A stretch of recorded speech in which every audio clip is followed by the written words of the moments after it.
Happy December. We're in the first week of December, so you know what that means, right? That's right, market update. That's what I'm talking about today. Stick around.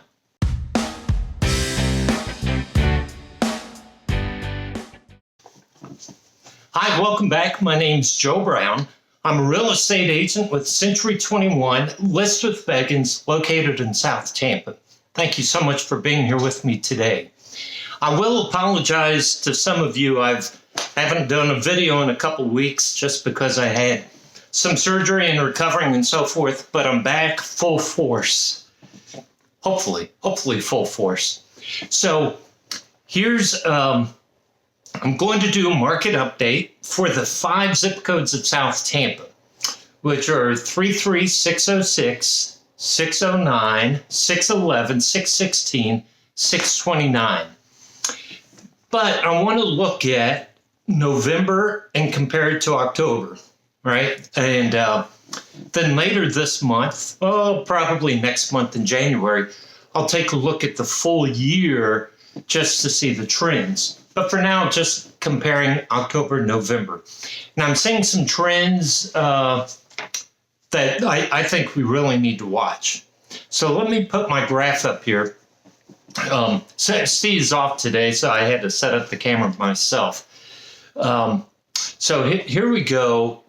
Look at active listings. Active listings, we've come down almost 100, so we're at 809 or 819 active listings for November. Now, there are several reasons that we have a drop in active listings. But as I said, it's all about supply and demand. So if supply dries up and demand raises, right, if there's more demand, then prices are going to accelerate. We'll talk about demand in a second. But what we know now is supply is decreasing.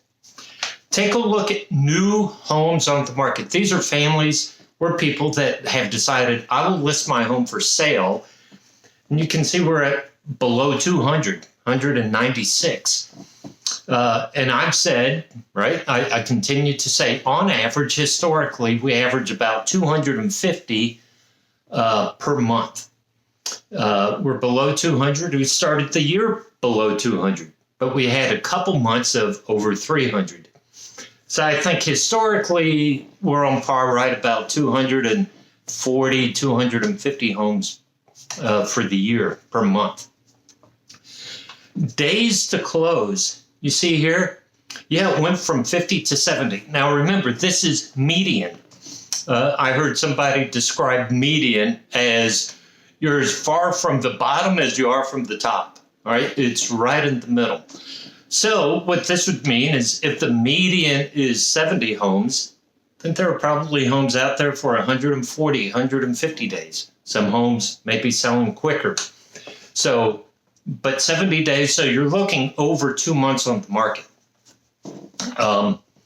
which that time, right, if a house sits on the market that long, that really gives buyers more time to consider a home, right? That they're not pushed to make rash decisions. Look at sales, right? We went from 150 to 109. Sales have decreased. And I will tell you, this is like the 6th month in a row that the number of sales has decreased. And that speaks to buyer demand. So go back to what I talked about, active listings, right? Active listings has come down. That's the supply. Are we seeing buyer demand? No, we're not, right? Buyer demand has actually fallen off a little bit. So we're not seeing prices accelerate. We'll talk about that in a second. Take a look at median sales price, 767 to 660,000.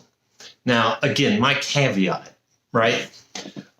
You can't read anything into this number because we don't know how old the house is, the size of the house. Are they just townhomes? Are they condos? If you go back to my video I did last month, I broke some of that down for you. But don't look at this number and say, oh, home prices are falling by $16,000. Well, that may not be true, right? And this number, the 660,000, is the average of the 109 homes that sold. So, but take a look at the ratio of what a house sold for as to what it was originally priced at. And you'll see we're at 92.1. So we dropped from 92.8 to 92.1, still that 92 range. Now, the dark side of this is buyers, when they list a home, they have to know that they're going to lose about 8% of what they're listing the house for. So, for example, if a house lists for $500,000, 8% is $40,000, so they'll sell the house for $460,000. The good side is buyers are still getting more than 90% of their original ask price, right? So it really depends, is the glass half empty or half full? That depends how you look at it. And for those sellers that say, well, I'll just price my house higher. Yeah, your house, people won't look at it. They'll say it's overpriced. I won't even look at it. So that's the catch-22 situation. Take a look at months of inventory. Yeah, we've gone up to 8 months of inventory. And this is how it's calculated. You take a look at the number of homes active on the market. We have 819. How many homes are selling per month? 110. So yeah, we're about 8 months of inventory on the market, assuming there are no more buyers and no more homes on the market. So these are some trends that we want to continue. Now, I've said in the past, the real estate market, not that there's really a market, right? There's micro markets, but it goes in cycles. And we know during the holiday season, really from Halloween through January, into January, things slow down. People aren't concerned about selling their home or buying a home. They're concerned about the holidays. Now, with that being said, people do sell their home and people do buy homes during the holidays. But in general, we do see a slowdown. And then come late January, February, March, things pick back up.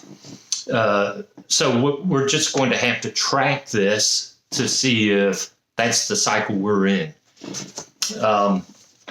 I will say I saw yesterday interest rates have come down a little bit. So as of yesterday, Freddie Mac reported interest rates were below 6.2. They were 6.19. Now, again, back in, I think it was March, they were at 7 or just over 7. So there has been some nice movement for buyers. It's all about credit scores. And, you know, they've changed credit scores and what figures in. I did a video on that several weeks ago. I'll put a link to it here just so you can refer to it. So anyway, there's some information we have to look at that I'll keep track of. I'll inform you as we move forward, okay? So thank you so much for being here with me today. And until next week, take care.